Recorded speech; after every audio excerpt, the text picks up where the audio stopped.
Hello everyone, I am Anshu Agarwal. और आज हम लोग कैट 2024 के डीआईएलआर का स्लॉट वन का क्वेश्चन एक करेंगे।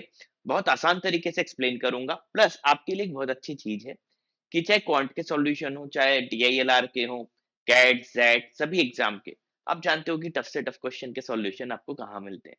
तो इसी को आपको और अच्छा इजी वे में आपको सारे क्वेश्चंस मिल जाए और पर्टिकुलर क्वेश्चन सॉल्व करो, फिर उसका सॉल्यूशन देखो, तभी आपको भी ज्यादा इंटरेस्ट आएगा, है ना। तो उसके लिए हमने क्या एक हमारी वेबसाइट पे एक फीचर चालू किया है। आप हमारी वेबसाइट पे जाना catipmet.com, है ना, /blog। ब्लॉग में आप जाना, कैट प्रीवियस ईयर सॉल्यूशंस आपको मिल जाएंगे वहां पे आप पूरा पेपर आप पीवाईक्यूज के देख सकते हो। अभी हम उस पे काम काफी कर रहे हैं, ठीक है। तो हाँ यार, इतना काम कर रहे हैं तो आप लोग चैनल को लाइक सब्सक्राइब शेयर तो किया ही करो, है ना। ज्यादा से ज्यादा वीडियो को शेयर करो। 1 लाख सब्सक्राइबर पहुंचाना देखो आप ही की जिम्मेदारी है। मैं तो एक छोटी सी मेहनत कर सकता हूँ नहीं। तो यहाँ पे आपको पूरा का पूरा क्वेश्चन एक बार में रीड करने मिल जाएंगे। जैसे इस स्क्रीन पे तो आपको एक छोटा सा पार्टी क्वेश्चन का दिख रहा होगा, उसमें आप पूरा क्वेश्चन रीड कर सकते हो, देन सॉल्व करो, और हर क्वेश्चन का वहीं पे एक्सप्लेनेशन दिया हुआ है। और एक खास बात और बताऊं, क्वेश्चन के एक्सप्लेनेशन के बाद खास तौर से क्वांट में एक शॉर्ट एक्सप्लेनेशन भी है। तो अगर उस पर्टिकुलर क्वेश्चन का कोई इजी सॉल्यूशन या कोई शॉर्टकट फॉर्मूले से हो सकता होगा, तो वो सॉल्यूशन भी आपको वहां पे मिल जाएगा, ठीक है। चलो अब इसको सॉल्व करते हैं। ये आपने पढ़ ही लिया होगा चार्ट, एक अभी हम आगे दिखा देंगे आपको। कैंडल स्टिक्स का आजकल कई बार क्वेश्चन आ जाता है, ये बनी हुई है। अच्छा, जो आप में से कई लोग शेयर मार्केट में इन्वेस्ट तो करते ही होंगे, तो उनको तो ये देखते ही समझ में आ गया होगा, उनको रीड करने की जरूरत नहीं है। लेकिन जिनको कभी आइडिया नहीं है, ठीक है, उनको मैं बता देता हूँ कि देखो, ये जो टॉप होता है, ये उस दिन का हाईएस्ट प्राइस होता है, और ये बॉटम पे लो प्राइस, भले ही वो ग्रीन या रेड हो, है ना। ग्रीन का मतलब तो आप ऐसा मोटा मोटा समझ लो प्रॉफिट, रेड का मतलब उस दिन का लॉस, ठीक है। और ये जो एंड पॉइंट्स होते हैं, ये उस पूरे दिन में जो सुबह 9 बजे आई थिंक से 3 बजे तक चलता है, उस दिन पूरे में सबसे हाईएस्ट प्राइस वो किस पीक पे गया था वो, और उस पर्टिकुलर दिन में सबसे लोएस्ट प्राइस क्या था वो, ठीक है। अब देखो, जब हमें प्रॉफिट होगा तो सीधे आते, जो ओपनिंग प्राइस होगा वो कम होगा और क्लोजिंग प्राइस ज्यादा होगा, है ना। ओवरऑल दिन की बात करें किसी भी शेयर की, तो ओपनिंग प्राइस कम, क्लोजिंग प्राइस ज्यादा। लेकिन अगर लॉस होगा तो ओपनिंग प्राइस ज्यादा होगा, क्लोजिंग प्राइस कम होगा। तो वो देखो, इसमें ऊपर नीचे बना हुआ है, बस दिमाग लगा के थोड़ा सोचोगे तो चीजें आसान लगेंगी। फिर ये एक चार्ट दिया हुआ है, ठीक है, इसमें आपको वैल्यूज खुद से रीड करके आंसर देने थे। चलो क्वेश्चन सीधे से देख लेते हैं, फिर आंसर लगा लेंगे, है ना। ये चार्ट मैंने यहाँ पे थोड़ा सा फिर से बना दिया ताकि थोड़ा स्क्रीन में अच्छे से विजिबल हो जाए। पहला, daily share price variability, SPV बोला है डिफाइन। दिन का हाईएस्ट जो है उसमें से लो को माइनस करना है, अपॉन एवरेज कर देना है ना। एवरेज किसका लेना है, ओपनिंग और क्लोजिंग प्राइस का। Which among the share, A C D F की बात कर रहे हैं, हाईएस्ट एसपीवी बोल रहा है ए सी डी एफ में। कौन कौन से शेयर की बोल रहा है, ए सी डी और ये एफ, इनमें। अब एसपीवी क्या होता है, हाईएस्ट और लोएस्ट का डिफरेंस उस पर्टिकुलर दिन में। तो इसमें देखो, हाईएस्ट है 2400, लोएस्ट है 1200, तो डिफरेंस है 1200 का, अपॉन, स्क्रीन पे उम्मीद है दिख रहा होगा, अपॉन एवरेज। एवरेज देखो, ये 200 के बॉक्स है, तो ये बीच की वैल्यू, इस बॉक्स में देखे बीच की वैल्यू 2000 ही दिख रही है, तो अपॉन 2000 कर दो। कई बार डायरेक्ट भी देख के कर सकते हो, है ना। 3/5 इसका आ गया वैल्यू, ठीक है।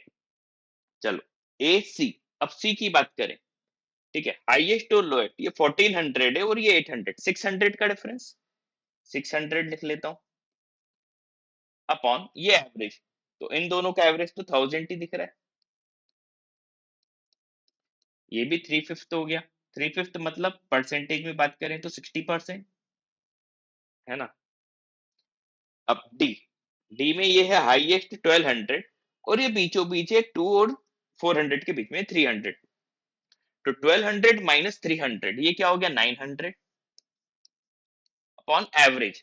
एवरेज ये है 1000 और ये है 400 और इसके बीच में 600 के बीच में, 500 तो 1000 और 500 1500 का एवरेज 750, तो ये हो जाएगा 6/5। ये तो 100% से ज्यादा हो गया। ए सी डी और एफ, एफ की बात चल रही थी। अच्छा, देख के तो आप वैसे भी बता सकते थे, लेकिन फिर भी ठीक है। इसमें हाईएस्ट है 2000 और लोवेस्ट है 1200, डिफरेंस हो गया 800 का, है ना। जो जो पूछा उसी पे करेंगे। और ये एवरेज 16 और 1800 के बीच की वैल्यू क्या होगी, 1700, तो 8/17। ठीक है, ये इतनी वैल्यू इसमें हमने निकाली। अच्छा, ध्यान से देखो तो सब 100% से कम ही है, सिर्फ डी है जिसकी वैल्यू 1 पॉइंट समथिंग है। तो सबसे बड़ी एसपीवी जो बोल रहा था, वैल्यू किसकी होगी, डी की। आप देख के ही ये कर सकते थे, कैलकुलेटर से भी करने की जरूरत नहीं थी। तो 14th का आंसर क्या हो जाएगा, ऑप्शन बी, एग्जैक्ट वैल्यू निकालने की जरूरत नहीं है। अगला 15, डेली शेयर प्राइस, ये फिर से उसी टाइप का क्वेश्चन दे दिया। एसपीवी कई चार लोगों का तो हम निकाल ही चुके, है ना। How many shares had SPV greater than 0.5, 0.5 मतलब मोटा मोटा आप बोल दो 50% से ज्यादा होना चाहिए, है ना, समझने के हिसाब से। तो देखो, अब इतना जितना बना है इसमें 50% देखें कौन कौन है। ये हो गया 60%, ये हो गया 60%, ये तो 100 से ज्यादा ही है, तो 1 2 3 तो हो ही गए। और देखो 8/16 होता तो 50% होता, लेकिन डिनोमिनेटर 16 से ज्यादा है, मतलब ये लेस देन 50% होगा। कैलकुलेटर से करने की जरूरत नहीं होती। ठीक है, तो अभी तक तो मुझे तीन ही मिले, एक ए मिला है, एक सी मिला है और एक डी मिला है। ठीक है बच्चों, अब इसमें देख लेते हैं इन दोनों का डिफरेंस। 600 इसको ऊपर लिख देता हूं, अपॉन एवरेज इसका कितना होगा 2000, और ये 37 का आधा 18 850। ये देखो, ये भी 50% से बहुत कम है। ठीक है, ये भी नहीं होगा। तो A B C D E बचा हुआ है, ई देख लेते हैं। ये है 1400 और ये लोएस्ट वैल्यू है इसकी 11, 300 का डिफरेंस। अपॉन देखें तो एवरेज ये बीचों बीच की वैल्यू होगी 1200। ये तो 1/4 हो गया, 25% अप्रोक्स। तो ये तो 50% से बहुत ही कम हो गया। आखिरी जी देख लेते हैं। जी में हाईएस्ट है आपका 1900 और ये 1000, यानी 900 का डिफरेंस अपॉन एवरेज। ये वैल्यू 1200 और ये 17, 12 और 7 2900, है ना, का एवरेज 2900, तो 1450। अब ध्यान से देखो तो 92 से 18 होता है, तो नीचे अगर 180 से होता तो 50% होता। 180 से डिनोमिनेटर कम है, मतलब ये वैल्यू ग्रेटर देन 50% है ना। ओरल आप ऐसे कर सकते हो, कैलकुलेटर हर क्वेश्चन में चलाओ, जरूरी नहीं है। तो एक दो तीन वैल्यू तो थी, ए सी डी, और एक हो जाएगी आपके पास जी। तो टोटल 4 वैल्यूज हो जाएंगी। तो 15th क्वेश्चन का आंसर क्या हो जाएगा, 4। उम्मीद है समझ में आ गया होगा। 16, अब डेली लॉस क्या है, ओपनिंग माइनस क्लोजिंग प्राइस। ठीक है, लॉस की बात कर रहे थे ना, है ना, upon opening price. Opening minus closing upon opening बोल रहे हैं ये। ए बी एफ जी में हाईएस्ट लॉस किसका था, A B F G. A B F G में लॉस बताना है, ए बी एफ जी। अच्छा, ये सब तो हो गए, खैर जरूरत ना पड़ जाए तो अपन इधर आ जाते हैं। ए बी एफ जी पूछ रहा है, ए बी एफ जी। ठीक है, लॉस बताने, तो देखो ए में लॉस दिख रहा है, बी में लॉस दिख रहा है, एफ में लॉस दिख रहा है, जी में तो वैसे ही लॉस नहीं दिख रहा, तो उसको इग्नोर करो, है ना। अब ओपनिंग माइनस क्लोजिंग, है ना, तो ये जो है इसमें डिफरेंस कितने का है, 400 का, अपॉन ओपनिंग 2200, यानी ये आ जाएगा 4/22, 2/11। 2/11 मतलब 18% समथिंग। अब भी देख लेते हैं, ओपनिंग और क्लोजिंग, है ना। इसका ओपनिंग है 2000 और ये है 17, 300 का ये डिफरेंस है अपॉन ओपनिंग। ओपनिंग कितना है इसका 2000, 3/20 यानी तो 15% हो गया, है ना। ये 15% हो गया, ये 18 पॉइंट था, 18.18, है ना। यहाँ पे लिख लो 18.18%, मोटा मोटा, है ना, ये इतना हो गया ए सी। और अब बस एफ चेक करना था, जी तो चेक ही नहीं करना। ओपनिंग माइनस क्लोजिंग कितना है इसका 200 अपॉन ओपनिंग 1800, ये तो 1/9 आ गया, है ना। 1/9 11.11। तो सबसे ज्यादा किसका दिख रहा था, ए का। तो आंसर क्या हो जाएगा 16 का ए। आसान आसान क्वेश्चन थे, देखो दम ही नहीं थी। अब परसेंटाइल ऐसे कैसे नहीं आएंगे आपके। 17, what would have been the percentage wealth gain for a trader who bought equal number of all bullish shares at opening price and sold at their days high।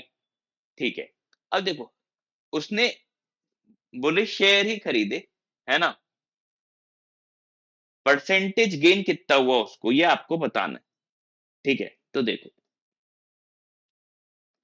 इस वाले चार्ट पे ही आते हैं, है ना। इसमें बाकी चीजें हटा देता हूं, वैसे भी ये लास्ट क्वेश्चन है इस सेट का।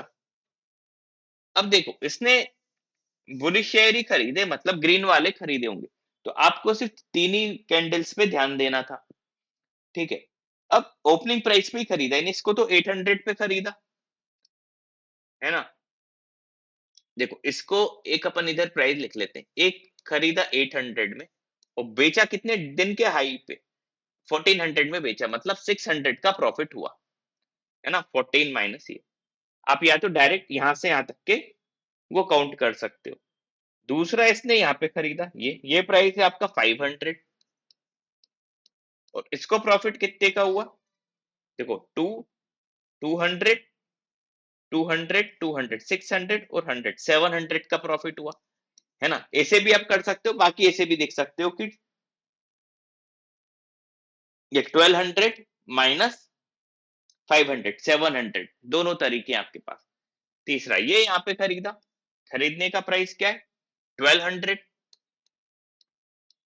प्रॉफिट कितने का हुआ 200, 200 400 और 200 600, और ये 100 700 का इसमें प्रॉफिट हुआ। या आप ये माइनस ये भी कर सकते हैं, मैंने दोनों तरीके बता दी। ओवरऑल प्रॉफिट कितने का हो रहा है 2000 का। कितने रुपए लगा इसने 2500, 25 फोर इंटू 100 कर दूं, 80% का ओवरऑल प्रॉफिट हो गया। देखो कितने आराम से आप कर सकते थे, कुछ मेहनत ही नहीं करनी थी। ठीक है बच्चों, ऑप्शन सी 17 का आंसर क्या हो जाएगा, ऑप्शन सी। ठीक है, तो उम्मीद है ये वीडियो अच्छे से समझ में आया होगा। अभी तक सुन रहे हो तो चैनल को लाइक सब्सक्राइब जरूर कर देना। इस चैनल को 1 लाख सब्सक्राइबर तक जल्दी पहुंचा दो प्लीज।